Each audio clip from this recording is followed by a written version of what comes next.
मैं आपको बता दूं कि ऐसे आदि मानव समुदाय जिनकी शारीरिक विशेषताओं में समानता हो उसे प्रजाति कहते हैं। ठीक है, मतलब ऐसे पुराने मानव समुदाय जिनकी शारीरिक विशेषता जो है एक जैसी हो, उनमें समानता हो, उसे ही प्रजाति कहते हैं। भारतीय जनसंख्या को विभिन्न प्रजाति समूहों में विभाजित करने का सर्वप्रथम प्रयास किया था सर हर्बर्ट रिसले ने। तो ये चीज भी याद रखिएगा, अगर एग्जाम में आपसे पूछ लिया जाए कि भारतीय जनसंख्या को विभिन्न प्रजाति समूहों में विभाजित करने का प्रथम प्रयास किसने किया था, तो सही जवाब क्या होगा, सर हर्बर्ट रिसले ने किया था। ठीक है, तो ये भी महत्वपूर्ण है आपके लिए। इसके बाद वर्ष 1931 में बीएस गुहा ने जनगणना के समय भारतीय जनसंख्या में प्रजाति तथ्यों को देखने की महत्वपूर्ण कोशिश की थी। उन्होंने भारतीय जनसंख्या को 6 प्रजाति समूहों में विभाजित किया था, जिनमें पहला है निग्रिटो समूह, ठीक है, दूसरा है प्रोटो ऑस्ट्रेलाइट प्रजाति, तीसरा है भूमध्य सागरीय प्रजाति, चौथा है मंगोलाइट प्रजाति और पांचवा है चौड़े सिर वाली प्रजाति और छठवा है नार्डिक प्रजाति। तो इन 6 प्रजातियों में विभाजित करने का काम किसने किया था, बीएस गुहा ने। कब किया था, वर्ष 1931 में। तो ये चीज भी आप याद रखिएगा। अब हम लोग थोड़ा थोड़ा सा इन सभी प्रजातियों के बारे में देख लेते हैं जो कि एग्जाम में अक्सर पूछ लिया जाता है।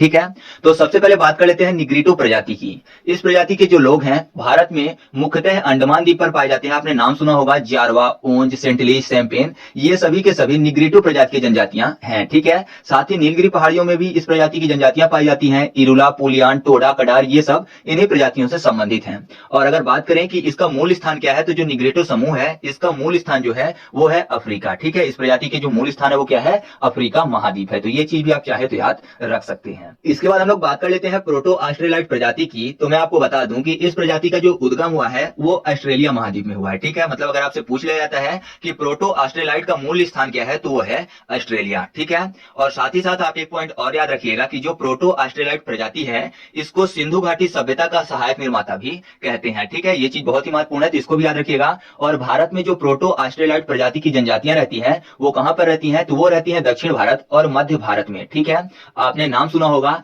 चेंचू, इरुवा, मुंडा, संथाल, कोल, गोंड, ये सब की सब प्रोटो ऑस्ट्रेलाइट प्रजाति के ही हैं। ठीक है, तो ये चीज आप याद रखिएगा, प्रोटो ऑस्ट्रेलाइट से संबंधित। इसके बाद हम लोग बात कर लेते हैं भूमध्य सागरीय प्रजाति की। तो जो भूमध्य सागरीय प्रजाति है इसका उद्गम भूमध्य सागर के आसपास वाले क्षेत्रों में हुआ है। ठीक है, साथ ही मैं आपको बता दूं कि इसको सिंधु घाटी सभ्यता का प्रमुख निर्माता भी बोला जाता है। सिंधु घाटी सभ्यता का सहायक निर्माता किसको कहते हैं, तो मैंने आपको पहले ही बता दिया कि प्रोटो ऑस्ट्रेलाइट प्रजाति को सिंधु घाटी सभ्यता का सहायक निर्माता कहते हैं, जबकि प्रमुख निर्माता किसको बोलते हैं, तो भूमध्य सागरीय प्रजाति को बोला जाता है। ठीक है, और उत्तर भारत की जो अधिकांश अनुसूचित जाति है वह भूमध्य सागरीय प्रजाति की ही है। ठीक है, तो याद रखिएगा, अनुसूचित जाति की बात हो रही है, ना कि जनजाति की बात हो रही है। तो इसमें जो है उत्तर भारत की अधिकांश अनुसूचित जाति भूमध्य सागरीय प्रजाति की ही है। साथ ही साथ कुछ तमिल तेलुगु के ब्राह्मण और नायर, पंजाब के खत्री और इलाहाबाद के भी कुछ ब्राह्मण जो है वो भूमध्य सागरीय प्रजाति के ही हैं। तो ये चीज भी आप चाहें तो साथ में याद रख सकते हैं। इसके बाद हम लोग बात कर लेते हैं मंगोलाइट प्रजाति की। तो जो मंगोलाइट प्रजाति है यह चीन,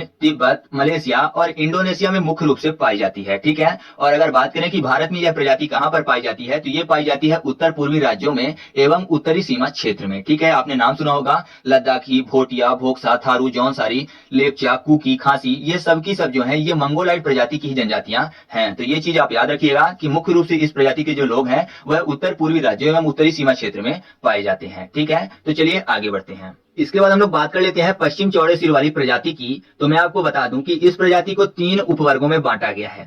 पहला है अल्पाइनाइड, दूसरा है डिनोरिक तथा तीसरा है आर्मेनाइड। ठीक है, तो इसके बारे में थोड़ा थोड़ा हम लोग जान लेते हैं, बाकी ये चीज ज्यादा महत्वपूर्ण नहीं है। तो जो अल्पाइनाइड है यह आल्पस पर्वत क्षेत्र से भारत आए थे। ठीक है, तो ये चीज याद रखिएगा। इस प्रजाति के जो लोग हैं मुख्य रूप से सिंधु प्रदेश, काठियावाड़, महाराष्ट्र, कर्नाटक और पूर्वी उत्तर प्रदेश, साथ ही साथ गंगा के डेल्टा वाले क्षेत्र में पाई जाती हैं। ठीक है, दूसरा है डिनोरिक। तो डिनोरिक जो है यह यूरोप के डिनोरिक पर्वत क्षेत्र से भारत आई थी और ये प्रजाति के जो लोग हैं ये कर्नाटक के कुर्ग में पाए जाते हैं। तो ये चीज डिनारिक से संबंधित आप याद रखिएगा। तीसरा है आर्मेनाइड। तो ये प्रजाति जो है ये अर्मेनिया के काकेकस पर्वत से भारत आई थी। ठीक है, इस प्रजाति के जो लोग हैं मुख्य रूप से महाराष्ट्र के पारसी लोग यही हैं। ठीक है, तो ये चीज आप इससे संबंधित भी याद रखिएगा। बाकी पश्चिम चौड़े सिर वाले प्रजाति संबंधित कोई भी चीजें ज्यादा महत्वपूर्ण नहीं है। इसके बाद हम लोग बात कर लेते हैं नार्डिक प्रजाति की। तो जो नार्डिक प्रजाति है इसका उद्गम स्थल नार्वे है, मतलब मूल स्थान क्या है इसका, नार्वे है। ठीक है, और साथ ही साथ याद रखिएगा कि नार्डिक प्रजाति के लोगों के शरीर में कोई भी वर्णक नहीं पाया जाता है। ठीक है, यह जो प्रजाति जनजाति है मुख्यतः भारत के उत्तरी मैदानों में पाई जाती है। अगर आपको जानना है कि नाडिक प्रजाति के लोग भारत में कौन से हैं, तो याद रखिएगा कि पश्चिमी यूपी की सवर्ण जाति, राजस्थान के सीमा क्षेत्र और कश्मीर सीमा क्षेत्र के गुर्जर जो है ये नाडिक प्रजाति के ही हैं। ठीक है, तो नाडिक प्रजाति से संबंधित इन चीजों को आप याद रखिएगा। और लास्ट में आप एक चीज और याद रखिएगा कि जो निग्रिटो मानव समूह है ये भारत में प्रवेश करने वाला पहला मानव समूह था, और सबसे लास्ट में यानी सबसे अंत में भारत में प्रवेश करने वाला जो प्रजाति है वो कौन सी है, वो नार्डिक प्रजाति है। ठीक है, तो ये चीज आप याद रखिएगा, एग्जाम के लिए ये भी काफी ज्यादा महत्वपूर्ण है। तो इस तरीके से हम लोगों ने प्रजातियों से संबंधित जितनी भी चीजें महत्वपूर्ण थी एग्जाम के लिए उनको हम लोगों ने थोड़ा थोड़ा करके देख लिया है। अब हम लोग बात कर लेते हैं जनजातियों के बारे में। ठीक है, तो सबसे पहले हम लोग देख लेते हैं कि जनजाति कहते किसे हैं।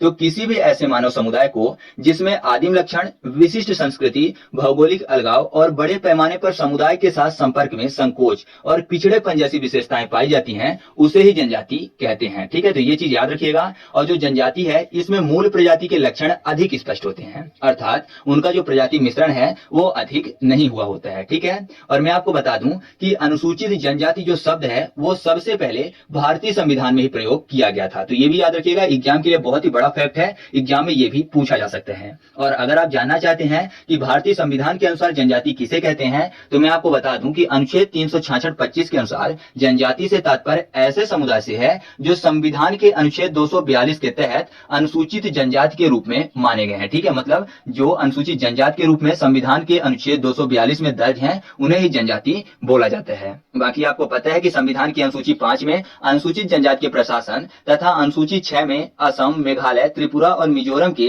अनुसूचित जनजाति क्षेत्रों के प्रशासन से संबंधित बातें कही गई हैं। ठीक है, और एक चीज और याद रखिएगा कि संसद अगर चाहे तो किसी भी जनजाति समुदाय को सूची में जोड़ सकता है और किसी भी जनजाति समुदाय को सूची से निकाल सकता है। ठीक है, मतलब अनुसूचित जनजाति का दर्जा चाहे तो संसद दे सकता है और चाहे तो दर्जा छीन भी सकता है, बाकी कोई भी अनुसूचित जनजाति का दर्जा नहीं देता। ठीक है, और जो भारत में अनुसूचित जनजाति है इनको आदिवासी भी कहा जाता है। तो ये चीजें आप अनुसूचित जनजाति से संबंधित थोड़ी थोड़ी याद रखिएगा। अब हम लोग याद करते हैं ट्रिक के माध्यम से कि कौन सी जनजाति भारत में कहां पर पाई जाती है। ठीक है, तो चलिए अब हम लोग ट्रिक की तरफ चलते हैं। तो सबसे पहले हम लोग बात कर लेते हैं थारू जनजाति की। तो जो थारू जनजाति है यह नेपाल और भारत के सीमावर्ती तराई क्षेत्रों में निवास करती है।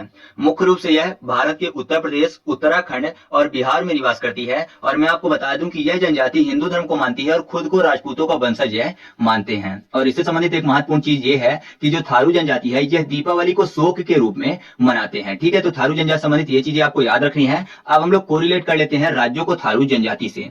तो यहाँ पर देखिए थारू में शब्द लिखा हुआ है तारू।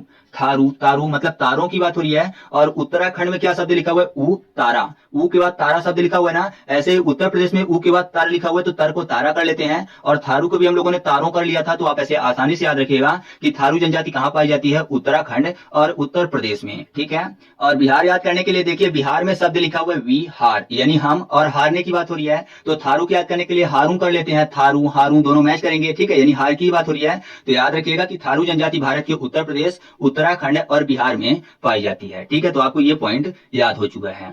इसके बाद हम लोग बात कर लेते हैं अगले पॉइंट की। तो अगला है भोटिया जनजाति। जो भोटिया जनजाति है यह उत्तराखंड के पहाड़ियों में और उत्तर प्रदेश के तराई क्षेत्र में पाई जाती है। इससे संबंधित एक चीज याद रखिएगा कि जो भोटिया जनजाति है ये ऋतु प्रवास के लिए जानी जाती है। मतलब गर्मी के मौसम में ये ऊंचाई पर स्थित घास के मैदानों में चले जाते हैं और जैसे ही ठंडी वापस आ जाती है तो ये घाटियों में वापस आ जाते हैं। ठीक है, तो ऋतु प्रवास के लिए कौन सी जनजाति जानी जाती है, भोटिया जनजाति जानी जाती है। तो याद करने के लिए देखिए भोटिया में शब्द लिखा हुआ है भोटिया। वॉट, WHAT, वॉट की बात हो रही है। वॉट मतलब क्या होता है, क्या। आपको पता है एक क्वेश्चन वाला शब्द है, मतलब क्वेश्चन पूछ रहा है और अगर कोई भी क्वेश्चन पूछेगा तो जाहिर सी बात है उसका उत्तर देना पड़ेगा। तो उत्तर फॉर उत्तर प्रदेश और उत्तर से ही उत्तराखंड, क्योंकि दोनों में उत्तर उत्तर शब्द लिखा हुआ है। तो आप ऐसे आसानी से याद रखिएगा कि जो भोटिया जनजाति है वो कहां पाई जाती है, भारत के उत्तर प्रदेश और उत्तराखंड में। बहुत ही आसानी से याद हो गया। तो चलिए आगे बढ़ते हैं। इसके बाद हम लोग बात कर लेते हैं बुक्सा जनजाति की। तो जो बुक्सा जनजाति है यह भारत के उत्तर प्रदेश और उत्तराखंड राज्य में पाई जाती है। ठीक है, इससे संबंधित एक महत्वपूर्ण चीज याद रखिएगा कि जो बुक्सा जनजाति है इसमें अनुलोम प्रतिलोम विवाह प्रचलित है।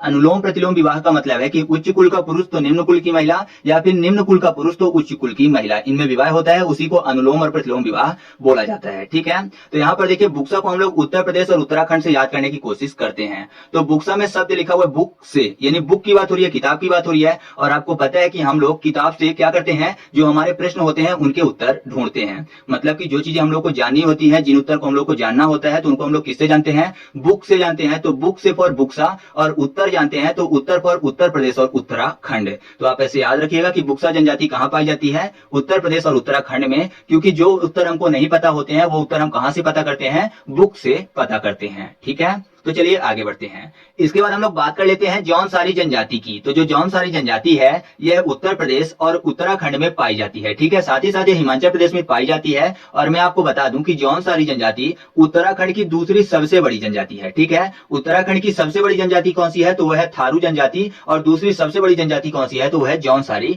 जनजाति। और जौनसारी जनजाति से संबंधित आप एक पॉइंट और याद रखिएगा कि इसमें बहुपति प्रथा विवाह प्रचलित है। ठीक है, तो ये चीज आपको याद रखनी है। तो याद करने के लिए यहाँ पर देखिए जौनसारी में शब्द लिखा हुआ है जानकारी। जौनसारी जानकारी, जानकारी मतलब उत्तर से ही संबंधित है ना। मतलब जो प्रश्न हमारे दिमाग में उठ रहे हैं उनकी जानकारी हमको उनके उत्तर से पता चलेगी। तो उत्तर फॉर उत्तर प्रदेश और उत्तराखंड, क्योंकि दोनों में उत्तर उत्तर शब्द लिखे हुए हैं, तो आप ऐसे याद रखिएगा कि जौनसारी जनजाति कहां पाई जाती है, उत्तर प्रदेश और उत्तराखंड में। और हिमाचल प्रदेश को याद करने के लिए देखिए हिमाचल में शब्द लिखा हुआ है आंचल। आंचल की बात हो रही है तो आंचल किस में होता है, सारी में होता है। तो सारी फॉर जौनसारी। तो आपको ऐसे याद आ जाएगा कि जौनसारी जनजाति उत्तर प्रदेश, उत्तराखंड और हिमाचल प्रदेश में पाई जाती है। आसान हो गया ना याद करना। तो चलिए आगे बढ़ते हैं। इसके बाद हम लोग बात कर लेते हैं माहे गिर जनजाति की। ठीक है, साथ ही साथ वन रावत जनजाति और गोंड जनजाति ये उत्तर प्रदेश में पाई जाती हैं। ठीक है, गोंड जनजाति और भी राज्यों में पाई जाती हैं। जब हम लोग आगे के राज्यों को देखेंगे तो वहां पर हम लोग याद करेंगे। ठीक है, फिलहाल मैं आपको बता दूं कि जो गोंड जनजाति है वो उत्तर प्रदेश की सबसे बड़ी जनजाति भी है। ठीक है, तो यहाँ पर देखिए माहे गिर में शब्द लिखा हुआ है गिर, मतलब गिरने की बात हो रही है। और वन रावत में शब्द लिखा हुआ है बनरा। बनरा मतलब बंदर अर्थात मंकी की बात हो रही है। तो आपको पता है जो मंकी होता है वो पेड़ में चढ़ता है। मतलब ऐसा कह सकते हैं कि वो पेड़ के ऊपर चढ़ता है। ऊपर मतलब अप, यूपी अप होता है ना, तो यूपी फॉर उत्तर प्रदेश भी होता है। और जब बहुत ऊपर तक चढ़ता है तो मान लीजिए कभी गलती से उसका हाथ स्लिप हो जाए तो जाहिर सी बात है कि वो गिर जाएगा।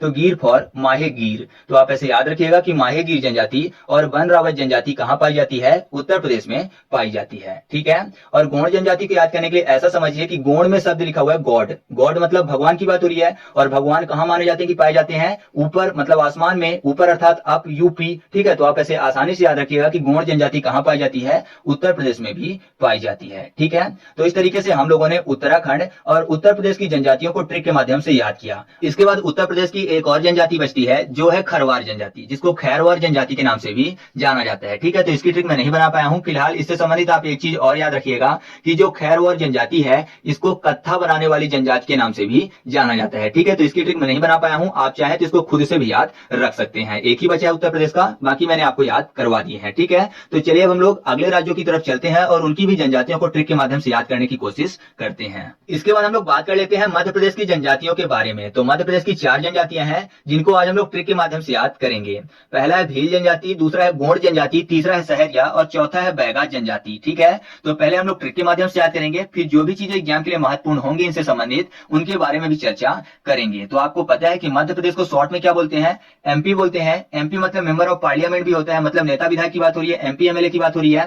तो आपको पता है कि जो एमपी एमएलए लोग होते हैं ये चुनाव के टाइम पे तो जनता के पास आते हैं, लेकिन चुनाव जीतने के बाद ये आम जनता को भूल जाते हैं। तो भूल फॉर भील। तो आप ऐसे याद रखिएगा कि जो भील जनजाति है वो मध्य प्रदेश से संबंधित है। ठीक है, दूसरी है गोंड जनजाति। तो गोंड को याद करने के लिए कर लेते हैं गॉड। गॉड मतलब क्या होता है, भगवान होता है। तो आपको पता है कि ये एमपी एमएलए जो है ये चुनाव जीतने के बाद खुद को गॉड समझने लगते हैं, मतलब भगवान समझने लगते हैं, आम जनता की सुनते ही नहीं है। तो आप ऐसे आसानी से याद रखिएगा कि जो गोंड जनजाति है ये भी मध्य प्रदेश से संबंधित है। तीसरा है सहरिया जनजाति और चौथा है बैगा जनजाति। तो बहुत ही आसानी से याद कर सकते हैं एमपी एमएलए से ही जोड़कर। आपको पता है कि चुनाव जीतने के बाद एमपी एमएलए लोग अमीर हो जाते हैं। अमीर कैसे होते हैं, अपने बैग भरते हैं। ठीक है, जो आम जनता होती है उसकी मदद नहीं करते, या फिर ऐसा कहिए कि देश की सेवा ना करके ये खुद की सेवा करते हैं, मतलब अपना बैग भरते हैं। तो बैग फॉर बैगा जनजाति। और जब अमीर हो जाते हैं तो गांव में तो रहते नहीं है, कहां चले जाते हैं, शहर चले जाते हैं। तो शहर से सहरिया जनजाति। तो आप ऐसे याद रखिएगा कि मध्य प्रदेश की महत्वपूर्ण जनजातियां कौन कौन सी है, भील, गोंड, सहरिया और बैगा जनजाति। याद हो गया ना आसानी से। अब हम लोग इनके बारे में डिटेल से देख लेते हैं। तो सबसे पहले हम लोग बात कर लेते हैं भील जनजाति के बारे में। तो जो भील जनजाति है यह भारत की सबसे बड़ी जनजाति है। ठीक है, भील जनजाति भारत की सबसे बड़ी जनजाति है। और भारत की दूसरी सबसे बड़ी जनजाति कौन सी है, तो वह है गोंड जनजाति। ठीक है, और यह मध्य प्रदेश की भी सबसे बड़ी जनजाति है। साथ ही याद रखिएगा कि जो भील जनजाति है इसको भारत का बहादुर धनुष पुरुष भी कहा जाता है। ठीक है, और भील जनजाति को कोलेरियन व मुंडारी जनजाति के नाम से भी जाना जाता है। इनका जो पारंपरिक लोक नृत्य है उसको बोला जाता है घूमर। ठीक है, जो घूमर है वो भीलों का पारंपरिक लोक नृत्य है।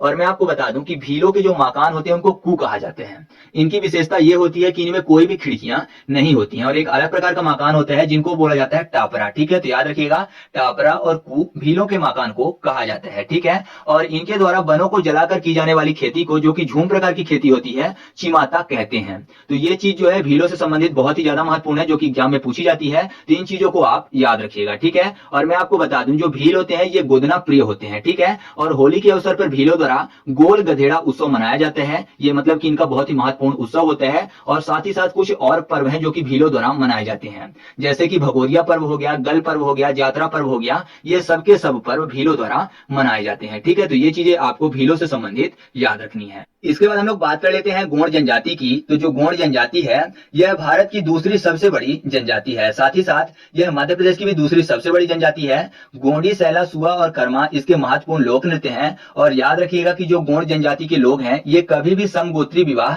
नहीं करते हैं। ठीक है, और इनमें जो विवाह है सबसे जो श्रेष्ठ माना जाता है वो है दुधवा लौटावा। ठीक है, इसका मतलब ये है कि गोंडों में मामा और बुआ की लड़की में जो विवाह है वो श्रेष्ठ माना जाता है। इसी को बोला जाता है दुधवा लौटावा। ठीक है, तो ये चीज याद रखिएगा। और जो गोंडों द्वारा खेती की जाती है उसको बोला जाता है दहिया खेती। तो गोंडों से संबंधित आपको इतनी चीजें याद रखनी है। ठीक है, तो चलिए आगे बढ़ते हैं। इसके बाद हम लोग बात कर लेते हैं सहरिया जनजाति की। तो जो सहरिया जनजाति है इससे संबंधित आपको केवल इतनी ही चीजें याद रखनी है कि इसमें दो महत्वपूर्ण लोक नृत्य हैं। पहला है दुलदुल घोड़ी लोक नृत्य और दूसरा है नृत्य रागिनी। ठीक है, तो याद रखिएगा दोनों के दोनों किससे संबंधित है, सहरिया जनजाति से संबंधित है। ठीक है, इसके बाद बात कर लेते हैं बैगा जनजाति की। तो जो बैगा जनजाति है यह द्रविड़ समुदाय की जनजाति है, प्रोटो ऑस्ट्रेलाइट प्रजाति की। ठीक है, तो याद रखिएगा। साथ ही आप याद रखिएगा कि रीना, कर्मा और परधौनी इसके प्रमुख लोक नृत्य हैं। और इनमें एक शहद पीने का पर्व मनाया जाता है जो कि हर 9 वर्ष के बाद मनाते हैं। ठीक है, तो ये चीजें बैगा जनजाति से संबंधित हैं। अब मध्य प्रदेश से संबंधित एक और महत्वपूर्ण जनजाति है जिसको पहले हम लोग ट्रिक के माध्यम से देख लेते हैं, वो है कोल जनजाति। ठीक है, कोल जनजाति भी मध्य प्रदेश से संबंधित है। तो याद रखिएगा कि जो एमपी एमएलए होते हैं उनके सभी काम कॉल पर ही हो जाते हैं। जाहिर सी बात है, एमपी एमएलए जो है उनके काम सभी कॉल पर ही होते हैं। तो आपको आसानी से याद हो जाएगा कि जो कोल जनजाति है वो किससे संबंधित है, मध्य प्रदेश से संबंधित है। ठीक है, इसके बाद हम लोग बात कर लेते हैं राजस्थान की महत्वपूर्ण जनजातियों की, जो है सहरिया, मंगनियार, गारसिया, मीणा, बंजारा, गोंड, कोली, भील और कालबेलिया। ठीक है, तो ये सबकी सब राजस्थान की महत्वपूर्ण जनजातियां हैं जिनको एक एक करके हम लोग ट्रिक के माध्यम से याद करेंगे। बहुत ही आसानी से याद हो जाएगा, बस आप ध्यान से देखिएगा। यहाँ पर देखिए राजस्थान को शॉर्ट में क्या बोलते हैं, आरजे बोलते हैं। आरजे से आपको याद आ गया होगा एफएम रेडियो वाले आरजे। आपको पता है कि जो एफएम रेडियो वाले आरजे होते हैं वो शायरियां भी सुनाते हैं, शेर भी सुनाते हैं और साथ ही साथ वो गाते भी हैं, है ना, और गाना भी सुनाते हैं, ऐसा समझिए। तो यहाँ पर देखिए सहरिया में शब्द लिखा हुआ है शायरियां। तो आपको पता है जो आरजे होते हैं शायरियां करते हैं, तो शायरियां से आपको सहरिया याद आ जाएगा। तो याद रखिएगा सहरिया जनजाति किससे संबंधित है, राजस्थान से संबंधित है। अब देखिए मंगनियार में शब्द लिखा हुआ है गानियार, मतलब गाना यार की बात हो रही है। तो गाने की बात हो रही है, तो गाना कौन गा रहे हैं, आरजे गा रहे हैं। तो आप ऐसे याद रखिएगा कि आरजे यानी राजस्थान। तो मंगनियार कहाँ की जनजाति है, राजस्थान की जनजाति है। गारसिया में शब्द लिखा हुआ है गारसिया, मतलब फिर से गाने की बात हो रही है। तो फिर से आरजे आप आसानी से याद कर लेंगे। फिर देखिए क्या शब्द लिखा हुआ है मीणा। मीणा को याद करने के लिए कर लेते हैं वीणा। वीणा आपको पता है एक वाद्य यंत्र है, ठीक है, और उसको बजाते हैं तो बजाना पर बंजारा। तो यहाँ भी आरजे से ही संबंधित हो गया गाना बजाना। ठीक है, तो आप ऐसे आसानी से याद रखिएगा कि मीणा और बंजारा किस राज्य की महत्वपूर्ण जनजातियां हैं, राजस्थान की महत्वपूर्ण जनजातियां हैं। ठीक है, अब इसके बाद गोंड जनजाति है। जो गोंड जनजाति है इसको याद करने के लिए कर लेते हैं गॉड। हमेशा ही गॉड करते हैं, गॉड मतलब भगवान होते हैं। तो आपको पता है कि राजा का स्थान भी भगवान से कम नहीं होता है। पहले राजतंत्र जब चलता था तो राजा का स्थान भगवान से कम नहीं होता था। तो आप ऐसे आसानी से याद रखिएगा राजा फॉर राजस्थान। तो गोंड जनजाति राजस्थान में भी पाई जाती है। ठीक है, इसके बाद है कोली जनजाति। जो कोली जनजाति है उसको हम लोग यहाँ पर ट्रिक के माध्यम से याद नहीं करेंगे, क्योंकि जो कोली जनजाति है वो गुजरात में भी पाई जाती है और साथ ही साथ महाराष्ट्र में भी पाई जाती है। तो वहां पर हम लोग इकट्ठा ट्रिक के माध्यम से याद कर लेंगे, आसानी से याद हो जाएगा। ठीक है, इसके बाद बात करते हैं भील जनजाति की। तो यहाँ पर देखिए भील को याद करने के लिए कर लेते हैं भूल। और राजस्थान में राज शब्द लिखा हुआ है। तो आपको पता है अगर मान लीजिए आपका कोई सीक्रेट है यानी राज है, तो आप चाहेंगे कि जिसको पता चल गया वो भूल जाए, है ना, मतलब किसी से ना बोले भूल जाए। तो भूल फॉर भील। तो याद रखिएगा जो भील जनजाति है वो राजस्थान से भी संबंधित है। ठीक है, अब बचता है कालबेलिया। तो कालबेलिया को याद करने की मैं ट्रिक नहीं बना पाया हूं, लेकिन आप याद रखिएगा कि जो कालबेलिया जनजाति है ये सांपों का खेल दिखाती है और उसी से पैसे कमाती है। ठीक है, तो ये आपको याद रखना है खुद से। और जो गार्सिया है, ये गार्सिया जनजाति के लोग नाच गाकर पैसे कमाते हैं। बंजारा से संबंधित याद रखिएगा कि ये अपने आप को राजपूतों का वंशज मानते हैं और ये घुमंतु जनजाति है। ठीक है, इनका मुख्य व्यवसाय पशुचारण है और इनके महत्वपूर्ण नृत्य है तलवार और दंडा नृत्य। ठीक है, और महत्वपूर्ण त्योहार है गणगौर जो कि सावन के मास में होता है। तो ये चीज याद रखिएगा। और लास्ट इससे संबंधित एक और महत्वपूर्ण है, वो ये है कि विश्व में प्रथम कंघी का आविष्कारक किसको बोला जाता है, तो बंजारा जनजाति को बोला जाता है। ठीक है, तो ये चीजें हैं जो कि राजस्थान जनजातियों से संबंधित महत्वपूर्ण थी, तो मैंने आपको बता दी। तो चलिए अब हम लोग आगे बढ़ते हैं। इसके बाद हम लोग बात कर लेते हैं झारखंड की महत्वपूर्ण जनजातियों की। तो झारखंड की जो महत्वपूर्ण जनजातियां हैं वो है मुंडा जनजाति, हो जनजाति, बिरहोर जनजाति, संथाल, गोंड और उराव जनजाति। ठीक है, तो हम लोग पहले इनको ट्रिक के माध्यम से याद कर लेते हैं, बाद में इनके बारे में थोड़ा थोड़ा सा डिटेल में देखेंगे। ठीक है, तो सबसे पहले बात कर लेते हैं मुंडा जनजाति की। तो मुंडा में एक शब्द लिखा हुआ है मड। मड मतलब क्या होता है, कीचड़ होता है ना। टू की मात्रा को हटा दें अगर मां से तो मड बचेगा। मड मतलब होता है कीचड़। झारखंड में झरना शब्द आपको मिल जाएगा और आपको पता है जो झरना होता है वहां पर पानी होता है, और जहां पानी होगा तो जाहिर सी बात है कि आसपास कीचड़ होगा यानी मड होगा। तो आप ऐसे आसानी से याद रखिएगा कि मुंडा जनजाति कहां पाई जाती है, झारखंड में पाई जाती है। ठीक है, इसके बाद बात कर लेते हैं हो जनजाति की। तो बहुत ही आसानी से याद कर सकते हैं, झारखंड में पानी होता है, पानी का फार्मूला क्या होता है, H2O। तो H2O में अगर HO को पढ़ें तो क्या हो जाएगा, हो। तो हो जनजाति आपको आसानी से याद हो जाएगा कि ये झारखंड में पाई जाती है। ठीक है, इसके बाद बात कर लेते हैं बिरहोर जनजाति की। तो बिरहोर जनजाति में एक शब्द लिखा हुआ है बिरह। बिरह मतलब क्या होता है, बिछड़ना होता है। ठीक है, और जब बिछड़ते हैं लोग तो रोते हैं, मतलब आंसू निकलते हैं आंखों से, तो ऐसा कह सकते हैं ना कि आंखों से झरना बहता है, पानी बहता है। ठीक है, तो आप ऐसे याद रखिएगा कि बिरहोर जनजाति कहां पाई जाती है, झारखंड में पाई जाती है। ठीक है, और यहाँ पर देखिए आंखों से पानी निकलता है, तो उराव में शब्द लिखा हुआ है उ रोब, मतलब रोने की बात। तो आप ऐसे आसानी से याद रखिएगा कि रोएंगे तो आंखों से पानी निकलेगा झरने जैसे। ठीक है, तो यहाँ पर आपको ये भी याद हो चुका है बिरहोर के साथ उराव जनजाति भी। तो याद रखिएगा मुंडा, हो, बिरहोर और उराव जनजाति कहां पाई जाती है, झारखंड में पाई जाती है। ठीक है, अब बचता है संथाल और गोंड जनजाति। तो संथाल में शब्द लिखा हुआ है संत, याद करने के लिए कर लेते हैं संत, साधु संत की बात हो रही है। और गोंड में शब्द लिखा हुआ है गॉड। गॉड मतलब भगवान। तो आपको पता है संत क्या चाहते हैं, भगवान के दर्शन करना चाहते हैं, है ना, जिससे कि मुक्ति मिल सके। तो आपने देखा होगा जो संत होते हैं वो क्या करते हैं, ज्यादातर ऐसे स्थान पर पूजा पाठ करते हैं, या फिर ऐसा कहिए कि ऐसे स्थान पर अपनी कुटिया बनाते हैं जहां पर पानी का साधन हो। आपने देखा होगा ज्यादातर रामायण में या फिर महाभारत में, तो आपको ये चीज पता होगी। तो संत ज्यादातर पानी वाले स्थान के पास अपनी कुटिया या फिर आश्रम बनाते हैं। तो पानी वाला स्थान मतलब झारखंड। तो आप ऐसे आसानी से याद रखिएगा कि संथाल और गोंड जनजाति कहां पाई जाती है, झारखंड में पाई जाती है। तो इस तरीके से आपको झारखंड की महत्वपूर्ण जनजातियां ट्रिक के माध्यम से याद हो चुकी हैं। अब मैं आपको थोड़ा थोड़ा इनके बारे में बता देता हूं। ठीक है, तो सबसे पहले बात कर लेते हैं मुंडा जनजाति के बारे में। तो जो मुंडा जनजाति है ये मुख्यतः छोटा नागपुर के पठार में पाई जाती है, जो कि झारखंड में निवास करती है। ठीक है, मैं आपको बता दूं कि इनके मृतकों के कब्र पर दफन का एक पत्थर होता है जिसको बोलते हैं सिसंदरी। ठीक है, जो कि इनकी वंशावली का प्रतीक होता है। और मैं आपको बता दूं कि ये एक ही गोत्र में विवाह कभी भी नहीं करते हैं, और अधिकांश जो मुंडा जनजाति के लोग हैं वो सरना धर्म को मानते हैं। ठीक है, किस धर्म को मानते हैं, सरना धर्म को मानते हैं। और एक चीज और आप इनसे संबंधित याद रखिएगा कि जांग टोपा अनुष्ठान जो है वो मुंडा धर्म में पूर्वजों की अस्थियों से संबंधित होता है। ठीक है, तो इतनी चीजें आपको मुंडा धर्म से संबंधित याद रखनी है। इसके बाद हम लोग बात कर लेते हैं उराव जनजाति के बारे में। ठीक है, तो जो उराव जनजाति है यह पितृसत्तात्मक होती है। ठीक है, और ये पूर्ण रूप से कृषि पर आधारित होती है। मैं आपको बता दूं कि इनके धार्मिक पुरुष को पाहन कहा जाता है। और एक महत्वपूर्ण चीज याद रखिएगा उराव जनजाति से संबंधित कि जो उराव जनजाति है ये कुरुख भाषा बोलते हैं, इस कारण से इनको कुरुख जनजाति भी कहते हैं। ठीक है, यह जो जनजाति है इसमें दो प्रकार के विवाह प्रचलित है, एक है अंडी विवाह जो कि बातचीत द्वारा होता है, और दूसरा है ओपोर तोपी विवाह जो कि अपहरण द्वारा किया जाता है। तो ये चीज याद रखिएगा कि ये दोनों विवाह किससे संबंधित है, उराव जनजाति से संबंधित है। ठीक है, इसके बाद हम लोग बात कर लेते हैं अगली जनजाति की। तो अगली जनजाति है संथाल जनजाति। जो संथाल जनजाति है मैं आपको बता दूं कि यह झारखंड की सबसे बड़ी जनजाति है। ठीक है, और संथालों में विवाह को बुपल के नाम से जाना जाता है। तो ये चीज आप संथाल जनजाति से संबंधित याद रखिएगा। ठीक है, तो इस तरीके से हम लोगों ने झारखंड की महत्वपूर्ण जनजातियों को देखा। अब इनसे संबंधित एक चीज आपको और याद रखना है कि जो झारखंड में उराव, हो और मुंडा जनजाति हैं इनमें अनेक त्योहार मनाए जाते हैं, जिनमें एक है सरहुल त्योहार, एक है फागु त्योहार और एक है भागे त्योहार। ठीक है, जो सरहुल त्योहार होता है वो फूलों का एक प्रकार का त्योहार होता है। तो ये चीज आप इनसे संबंधित याद रखिएगा। अब हम लोग अगले राज्यों की तरफ चलते हैं। इसके बाद हम लोग बात कर लेते हैं छत्तीसगढ़ की महत्वपूर्ण जनजातियों के बारे में। तो छत्तीसगढ़ की एक महत्वपूर्ण जनजाति है वो है कवर कवर्धा। ठीक है, पहले इसको याद करेंगे, फिर मैं आपको इसके बारे में थोड़ी सी जानकारी दूंगा जिससे आपको पता चल जाएगा छत्तीसगढ़ की और जनजातियों का नाम।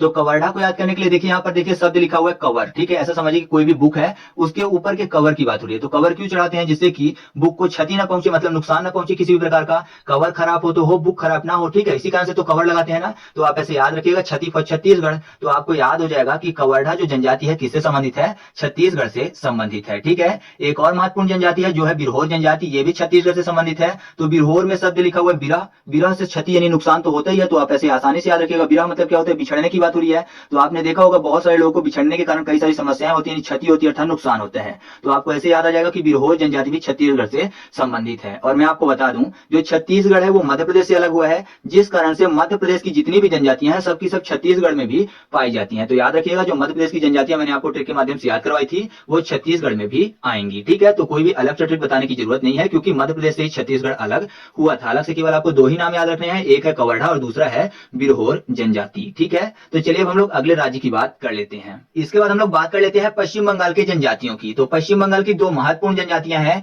एक है लोधा जनजाति और दूसरा है भूमिज जनजाति। ठीक है, तो इन दोनों को आसानी से याद कर सकते हैं, क्योंकि लोधा में शब्द लिखा हुआ है लोधा, अगर एक शब्द आगे जोड़ दे रा तो क्या हो जाएगा? लोधर। धा जो है घा की तरह दिखता है, तो कैसे बन जाएगा? लो घर, यानी घर और बंगला एक ही तरह की बात हो गई ना। तो आप ऐसे आसानी से याद रखिएगा कि जो लोधा जनजाति है किससे संबंधित है? पश्चिम बंगाल से संबंधित है। और जो घर होता है या फिर बंगला होता है कहां बना होता है? भूमि में बना होता है। तो भूमि से भूमिज भी आपको याद आ जाएगा। तो याद रखिएगा, लोधा और भूमिज जनजाति किससे संबंधित है? पश्चिम बंगाल से संबंधित है। ठीक है, इसके बाद हम लोग बात कर लेते हैं लक्षद्वीप की जनजाति की। तो लक्षद्वीप की एक महत्वपूर्ण जनजाति है जो है वासी जनजाति।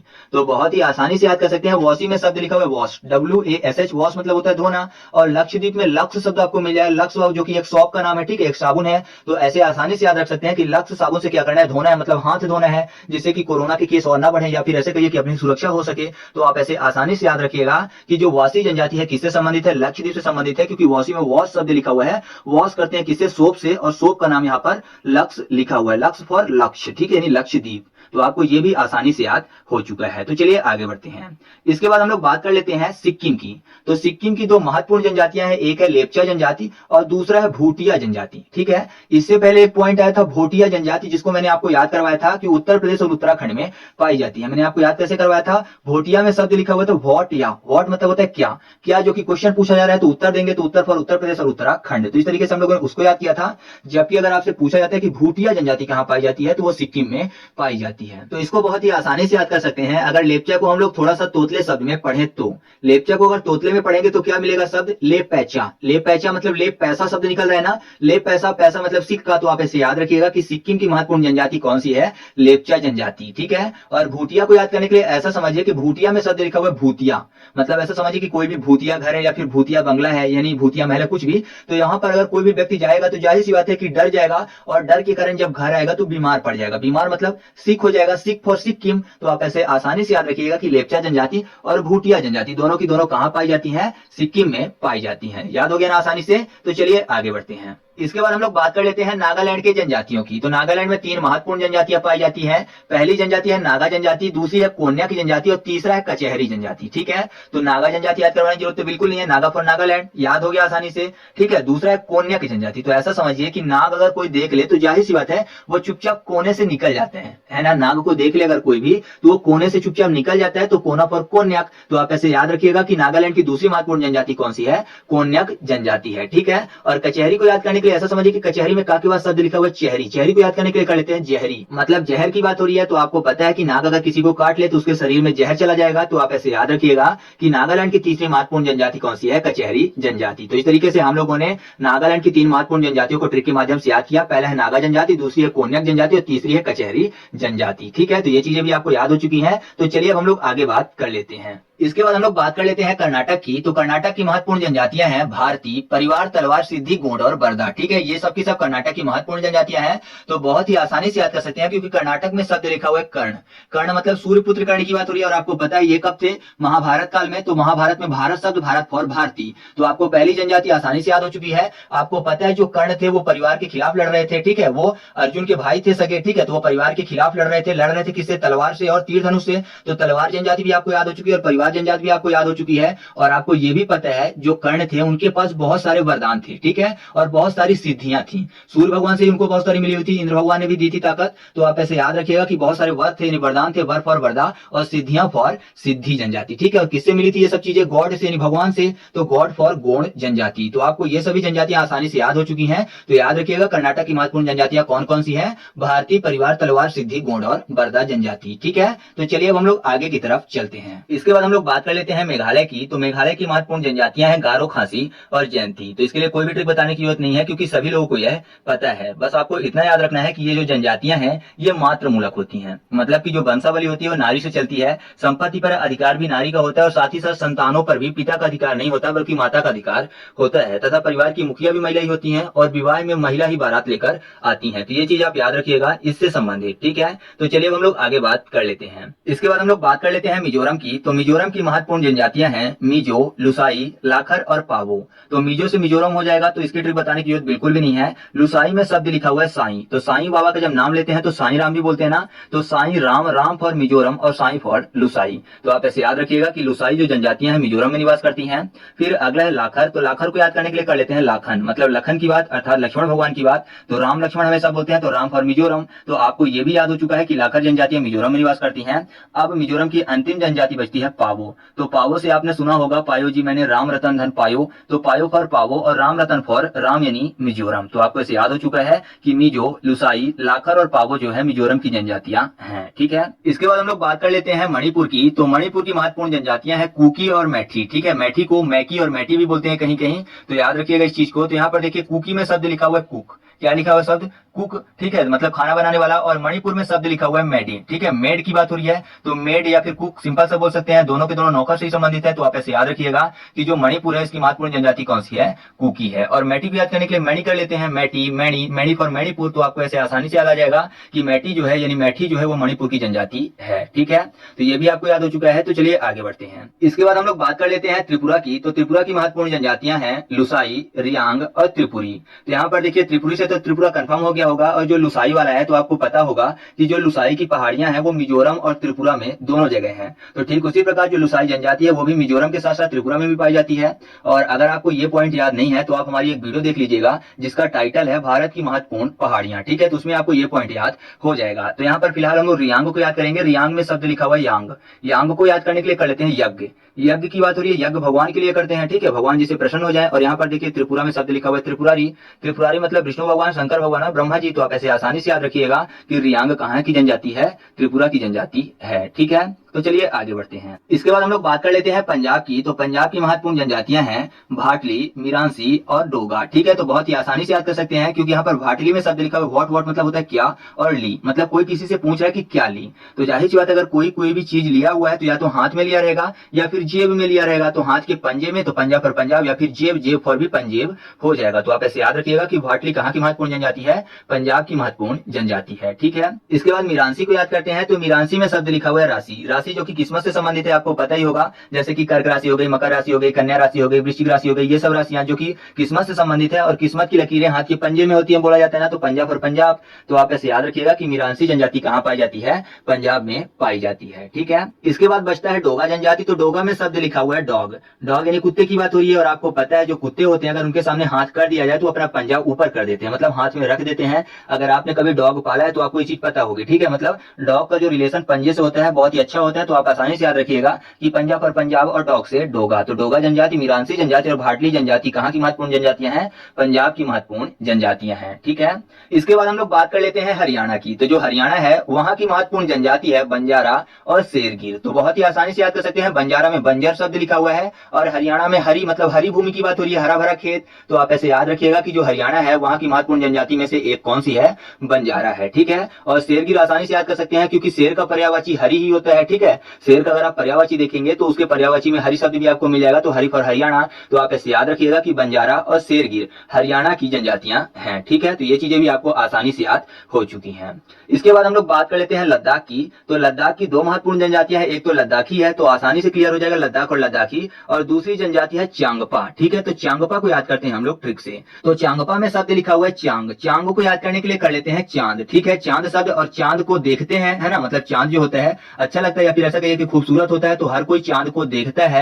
तो लद्दाख में शब्द लिखा हुआ है लादाख, यानी देख की बात हो रही है यहाँ भी। तो आप ऐसे आसानी से याद रखिएगा कि जो चांगपा जनजाति है कहाँ की है, लद्दाख की है, ठीक है। और चांगपा जनजाति से संबंधित आप एक चीज याद रखिएगा कि जो इस जनजाति के लोग होते हैं वो अच्छी किस्म के ऊन देने वाली पश्मीना बकरे और बकरियों का पालन करते हैं, ठीक है। तो आप इस जनजाति से संबंधित ये चीज भी याद रखिएगा, ठीक है। तो चलिए अब हम लोग आगे बात कर लेते हैं। इसके बाद हम लोग बात कर लेते हैं जम्मू कश्मीर की। तो जम्मू कश्मीर की महत्वपूर्ण जनजातियां हैं गद्दी, बक्करवाल और गुज्जर, ठीक है। तो बहुत ही आसानी से याद कर सकते हैं। यहाँ पर गुज्जर शब्द लिखा हुआ है। आपने गुज्जर से गुज्जर डाकू का नाम सुना होगा, जो कि दहशत ही फैलाता था। और आपको पता है जम्मू कश्मीर में भी जो आतंकवादी हैं वो आकर दहशत ही फैलाते हैं। तो आप ऐसे आसानी से याद रखिएगा कि जो गुज्जर जनजाति है कहाँ की महत्वपूर्ण जनजाति है, जम्मू कश्मीर की, ठीक है।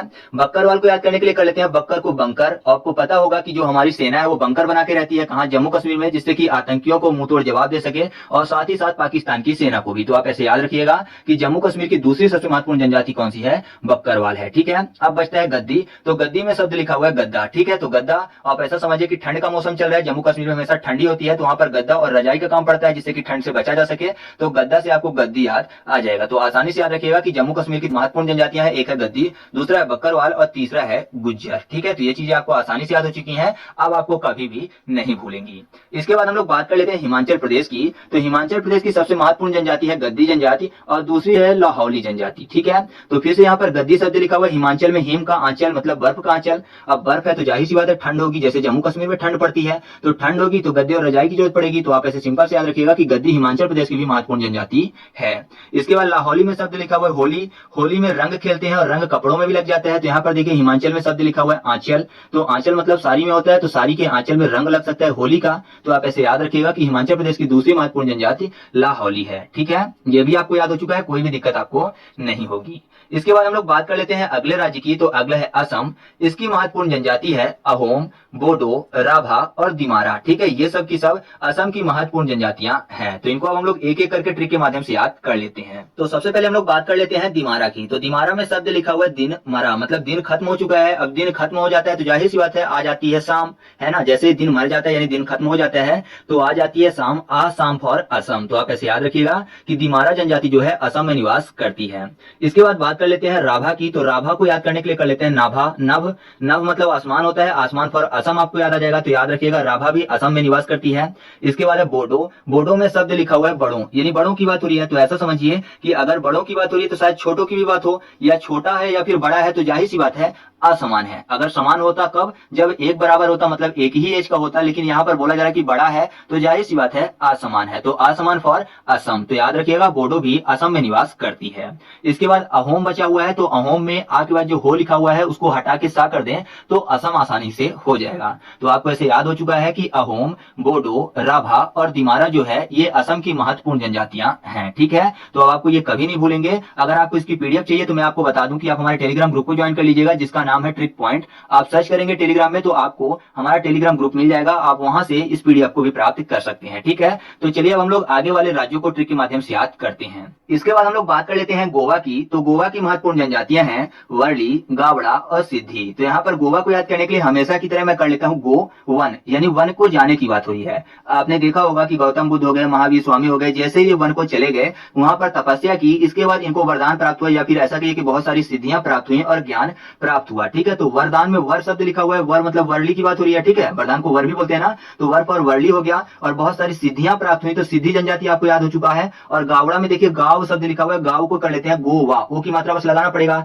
तो आप सिंपल से याद रखिएगा कि गोवा की महत्वपूर्ण जनजातियां कौन सी हैं, वर्ली है, गावड़ा है और सिद्धि है, ठीक है। तो ये भी आपको याद हो चुके हैं। तो चलिए आगे बढ़ते हैं। इसके बाद हम लोग बात कर लेते हैं अंडमान निकोबार द्वीप समूह की। तो यहाँ की महत्वपूर्ण जनजातियां हैं जारवा, ओंग, सेंटिली, सैम्पेन, जरना और अंडमानी और निकोबारी, ठीक है। ये सब की सब अंडमान निकोबार की महत्वपूर्ण जनजातियां हैं।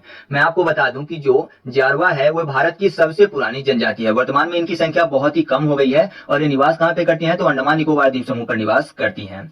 तो बहुत ही आसानी से याद कर सकते हैं इन सभी जनजातियों को। अंडमान निकोबार में एक शब्द लिखा हुआ है अंडा। अंडा जिसको क्या बोलते हैं, एग, एग में आपको शब्द मिल जाएगा आग, ठीक है। आग शब्द से हम सबको याद कर लेंगे। यहाँ पर देखिए जारवा में शब्द लिखा हुआ है जार, मतलब जराने की बात हो रही है, तो जाहिर सी बात है आग से सभी चीजें जर ही जाती हैं, ठीक है, जल जाती हैं, जिसको नॉर्मल सी भाषा में अगर बोले तो जरना बोलेंगे, तो जर जाती है, तो जरना फॉर जारवा। तो आपको एक याद हो चुका है। फिर देखिए ओंग में आपको आग शब्द मिल जाएगा, ओंग को ओंज भी बोलते हैं, ठीक है, ये भी याद रखिएगा। तो ओंग में भी आपको आग शब्द मिल जाएगा। तो आसानी से याद हो चुका है कि ओंग जो जनजाति है वो कहां पर निवास करती है, अंडमान निकोबार पर। फिर सेंटीली जनजाति, तो सेंटीली में शब्द लिखा हुआ है तीली, माचिस की तीली, ये भी आग लगाने के काम में आती है। तो आपको ये भी याद हो चुका है कि ये भी अंडमान निकोबार द्वीप समूह में पाई जाती है। फिर है सेम्पियन जनजाति, ठीक है, इसको बाद में याद करते हैं, पहले झरना को देख लेते हैं। तो झरना में फिर से वही जरने की बात हुई, तो आग से ही जरेंगे, तो ये भी आपको याद हो चुका है। अब बचता है सेम्पियन जनजाति। तो सेम्पियन में एक शब्द लिखा हुआ है शैम्पू। आपने देखा होगा ज्यादातर गर्ल्स क्या करती हैं कि जो उनके हेयर होते हैं वो उसमें अंडे का शैम्पू करती हैं, जिससे कि हेयर जो है अच्छे रहे, ठीक है, ज्यादातर फायदेमंद भी होता है अंडे का शैम्पू करने वालों पर।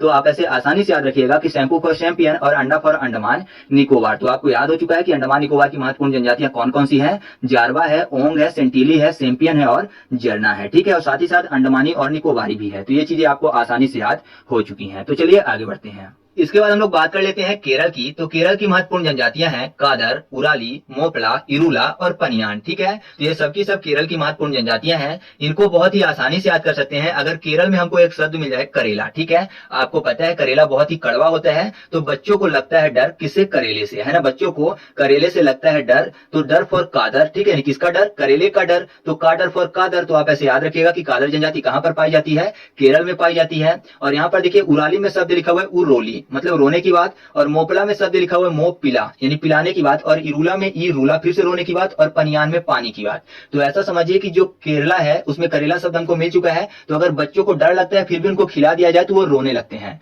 ठीक है। तो उरोली, ई रूला आपको दोनों याद हो चुके हैं। तो रोने लगते हैं, बाद में क्या करते हैं, कड़वा लगने के कारण वो पानी पीते हैं। तो पानी फॉर पनियान और मोप पिला फॉर पिलाने की बात। तो यहाँ पर पानी पिलाने की बात हो रही है। तो आप ऐसे याद रखिएगा कि केरल की महत्वपूर्ण जनजातियां कौन सी हैं, कादर, उराली, मोपला, इरूला और पनियान है, ठीक है। तो ये चीज आपको आसानी से याद हो चुकी है। इसके बाद हम लोग बात कर लेते हैं अरुणाचल प्रदेश की। तो अरुणाचल प्रदेश की महत्वपूर्ण जनजातियां हैं डफला मिरी, अबोर, मिश्मी, ठीक है। मुझे तो ऐसे ही याद है डफला मिरी, अबोर, मिश्मी। अगर आप 2 से 4 बार बोले शायद आपको भी याद हो जाए, फिर भी नहीं याद होता है तो मैं आपको ट्रिक बता देता हूं। सबसे पहले हम लोग याद करते हैं अबोर को। अबोर में शब्द लिखा हुआ है आ भोर। आपको पता है अरुणाचल प्रदेश भारत का सबसे पूर्वी राज्य है, तो सबसे पहले भोर यहीं पर आता है। तो आप ऐसे याद रखिएगा कि अबोर जनजाति कहां पर निवास करती है, अरुणाचल प्रदेश पर, ठीक है। बाकी तीनों को याद करने के लिए अरुणाचल प्रदेश में शब्द लिखा हुआ है आ ऋण चल, मतलब रोज चल की बात, मतलब रोने की बात मिल रही है अरुणाचल प्रदेश में। केवल इतना ही अगर आपको मिल जाए तो आप आसानी से तीनों नामों को याद रख सकते हैं, ठीक है। तो यहाँ पर देखिए डफला में शब्द लिखा हुआ है दफना, यानी दफना देने की बात हो रही है, और मिरी में मरी शब्द और मिश्मी में मिस शब्द। तो जाहिर सी बात है अगर कोई मर जाता है और उसको दफना दिया जाता है तो उसके जो सगे संबंधी होते हैं वो उसको मिस करके रोते हैं। तो आप ऐसे याद रखिएगा कि अरुणाचल प्रदेश की महत्वपूर्ण जनजातियां कौन कौन सी है, डफला, मिरी, अबोर, मिश्मी है, ठीक है। तो ये चीज आपको याद हो चुका है। तो चलिए आगे बढ़ते हैं। इसके बाद हम लोग बात कर लेते हैं आंध्र प्रदेश की। तो आंध्र प्रदेश की महत्वपूर्ण जनजाति है चेंचू, कामरा और भगत, ठीक है। तो इनको हम लोग ट्रिक के माध्यम से आसानी से याद करते हैं। चेंचू में शब्द लिखा हुआ है चोंच, और आंध्र प्रदेश में अंधा शब्द लिखा हुआ है। तो ऐसा समझिए कोई चोंच वाला पक्षी है, अगर अपनी चोंच किसी के आंख में मार दे तो जाहिर सी बात है अंधा हो जाएगा। ज्यादातर जो मोर पक्षी होता है वो आंखों में ही प्रहार करता है सबसे पहले, ठीक है, आंखों में हमला करता है। तो आंखों में अगर चोंच मार देगा तो अंधा हो जाएगा सामने वाला व्यक्ति। तो आप ऐसे याद रखिएगा कि जो आंध्र प्रदेश है उसकी महत्वपूर्ण जनजाति कौन सी है, चेंचू है। दूसरी जनजाति है कामरा। तो कामरा में शब्द लिखा हुआ है कैमरा। आपको पता है कैमरा भी एक प्रकार की आंख की तरह ही काम करता है ना, जितना हम लोग आंख से देखते हैं तो कैमरा से भी तो देखते ही है। तो आप ऐसे याद रखिएगा कि आंख का काम कैमरा भी करता है, कैमरा फॉर कामरा, और आंख इसके नहीं होती तो अंधा होता है, अंधा फॉर आंध्र प्रदेश। तो आपको ऐसे याद हो चुका है कि कामरा जनजाति कहां पर निवास करती है, आंध्र प्रदेश पर, ठीक है। फिर है भगत जनजाति। तो भगत से आपने एक शब्द सुना होगा अंध भगत, यानी अंध भक्त की बात हो रही है। तो अंध फॉर आंध्र प्रदेश। तो आप ऐसे याद रखिएगा कि भगत जनजाति कहां पर निवास करती है, आंध्र प्रदेश पर। तो आपको ऐसे आसानी से याद हो चुका है कि आंध्र प्रदेश की महत्वपूर्ण जनजातियां कौन कौन सी है, चेंचू, कामरा और भगत हैं, ठीक है। इसके बाद हम लोग बात कर लेते हैं उड़ीसा की। तो उड़ीसा की महत्वपूर्ण जनजाति है चेंचू और खरिया। तो यहाँ पर देखिए उड़ीसा में उड़ने की बात हो रही है। उड़ते कौन है, तो आप बोलेंगे पक्षी उड़ते हैं, पक्षियों के चोंच भी होते हैं और चोंच से ही वो खाते हैं। तो खाते हैं मतलब खारिया, तो खारिया फॉर खरिया आपको याद आ जाएगा, और चोंच फॉर चेंचू। तो आप ऐसे याद रखिएगा कि उड़ीसा की महत्वपूर्ण जनजातियां कौन कौन सी है, चेंचू और खरिया है। मैं आपको बता दूं कि पक्षी से आप पश्चिम बंगाल मत कर लीजिएगा। पश्चिम बंगाल की महत्वपूर्ण जनजातियां मैंने आपको पहले ही याद करवा दी है, वो है लोधा और भूमिज, ठीक है। लोधा में रा लगा दिया था हम लोगों ने तो लो घर हो गया था, और घर जो है वो बंगले को बोलते हैं, ठीक है, और बंगला भूमि में होता है, भूमि फॉर भूमिज। तो आप ऐसे कंफ्यूज मत होइएगा। इसको याद करने की मैं अलग ट्रिक नहीं बना पाया हूं, तो बस इसी तरीके से आप इसको याद रख सकते हैं। तो चलिए अब हम लोग आगे बात कर लेते हैं। इसके बाद हम लोग बात कर लेते हैं तेलंगाना की। तो तेलंगाना की महत्वपूर्ण जनजाति है चेंचू जनजाति। ठीक है, आपको पता है तेलंगाना जो है आंध्र प्रदेश से अलग हुआ है, तो जाहिर सी बात है आंध्र प्रदेश वाली जनजातियां ही इसी में होंगी, तो आंध्र प्रदेश की जनजातियां हैं वो इसी में आ जाएंगी, उसमें चेंचू भी शामिल था। मैं आपको बता दूं कि जो चेंचू है वो तेलंगाना के साथ साथ आंध्र प्रदेश की सबसे बड़ी जनजाति है। तो इसके लिए मैं आपको अलग से ट्रिक नहीं बताऊंगा, आप आंध्र प्रदेश के साथ याद रखिएगा कि आंध्र प्रदेश से अलग हुआ तो आंध्र प्रदेश की सभी जनजातियां इसमें पाई जाती हैं। साथ में मैंने केवल चेंचू इसलिए बता दिया क्योंकि चेंचू यहाँ की सबसे बड़ी जनजाति है। ठीक है, तो अगर ऑप्शन में आंध्र प्रदेश ना हो और आंध्र प्रदेश वाली जनजातियां हो तो आप तेलंगाना बेफिक्र होकर टिक लगा दीजिएगा। ठीक है, तो चलिए हम लोग आगे बात कर लेते हैं। इसके बाद हम लोग बात कर लेते हैं तमिलनाडु की। तो जो तमिलनाडु है यहाँ की महत्वपूर्ण जनजातियां हैं टोडा और बड़गा।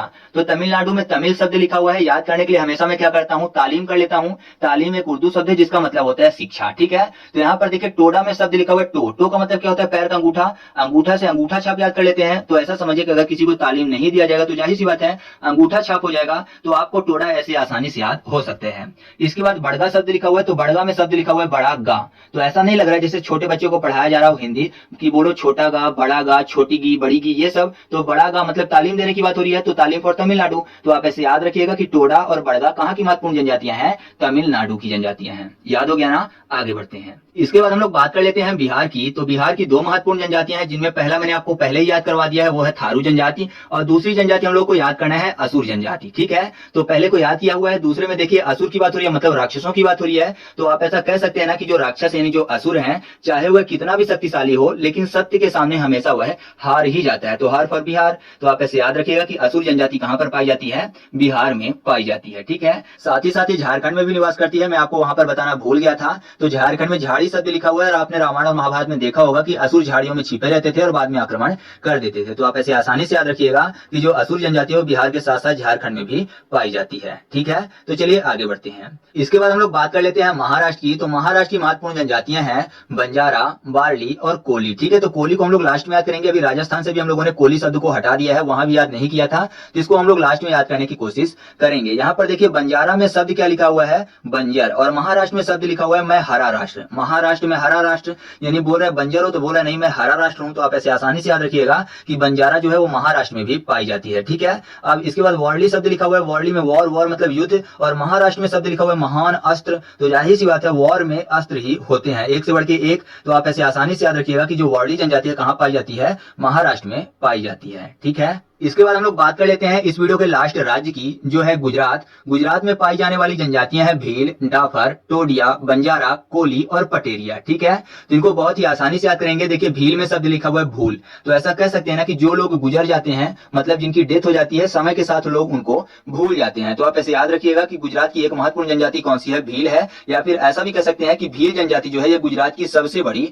जनजाति है। ठीक है, इसके बाद है डाफर शब्द। तो डाफर याद करने के लिए आपको साथ निभाना साथियां जो सीरियल है वहां पर चलना पड़ेगा। आपने देखा होगा जो कोकिला थी वो हमेशा डफर ही बोला करती थी। तो आपको पता है कोकिला कहां से थी, गुजरात से थी। तो आप ऐसे आसानी से याद रखिएगा कि जो डाफर जनजाति है कहां संबंधित है, गुजरात से संबंधित है।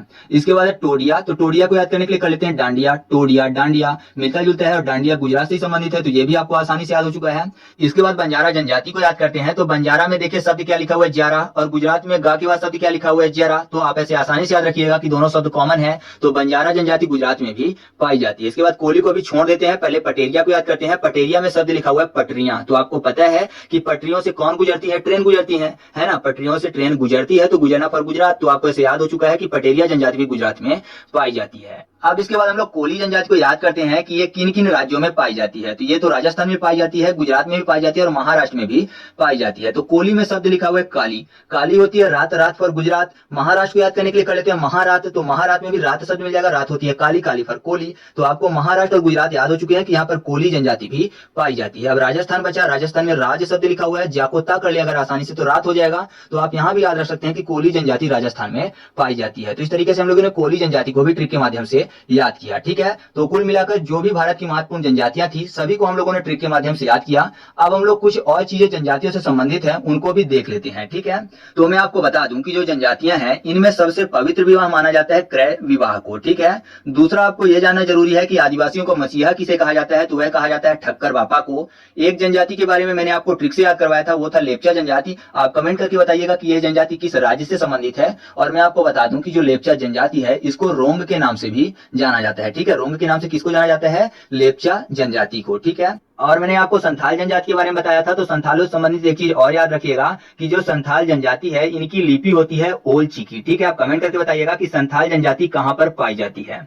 फिर मैंने आपको हो जनजाति के बारे में बताया था, तो आप हो जनजाति से संबंधित एक चीज याद रखिएगा कि हो जनजाति जो है ये वर्षा के लिए धुआं करती है। ठीक है, तो ये चीज भी आपके लिए महत्वपूर्ण है। और अगर आपसे पूछ लिया जाता है कि जनजातीय महाद्वीप किसे कहते हैं, तो उसका सही जवाब होगा अफ्रीका महाद्वीप को। ठीक है, तो ये चीजें आपके एग्जाम के लिए काफी ज्यादा महत्वपूर्ण थी। तो मैंने आपको बहुत सारी चीजें ट्रिक के माध्यम से याद करवाने की कोशिश की है। उम्मीद है कि आपको ये सभी चीजें आसानी से याद हो गई होंगी। आपको वीडियो कैसी लगी ये कमेंट करके बताना है, और साथ ही साथ आपको कुछ प्रश्नों के उत्तर भी कमेंट करके बताना है। उससे पहले मैं आपको बता दूं कि अगर आप इस वीडियो का फुल क्विज सॉल्व करना चाहते हैं तो आप टेलीग्राम में सर्च करिएगा ट्रिक पॉइंट क्विज, वहां पर मैं इसका फुल क्विज अपलोड करूंगा। ठीक है, रात को 9 बजे हमेशा जो टॉपिक यूट्यूब पर अपलोड होता है उसका क्विज होता है, तो वहां पर सभी लोग सॉल्व करते हैं। तो आप भी हमारे ग्रुप को ज्वाइन कर लीजिएगा, जिससे कि आपको भी इसका क्विज मिल सके। साथ ही साथ अगर आपको इसकी पीडीएफ चाहिए तो आप हमारे टेलीग्राम ग्रुप को ज्वाइन कर लीजिएगा, जिसका नाम है ट्रिक पॉइंट। वहां पर केवल पीडीएफ अपलोड की जाती है, तो आपको इसका पीडीएफ भी मिल जाएगा। ठीक है, तो चलिए कुछ क्वेश्चन के आंसर आप कमेंट करके बताइए। तो पहला क्वेश्चन आपके सामने है कि वासी जनजाति कहां पर पाई जाती है।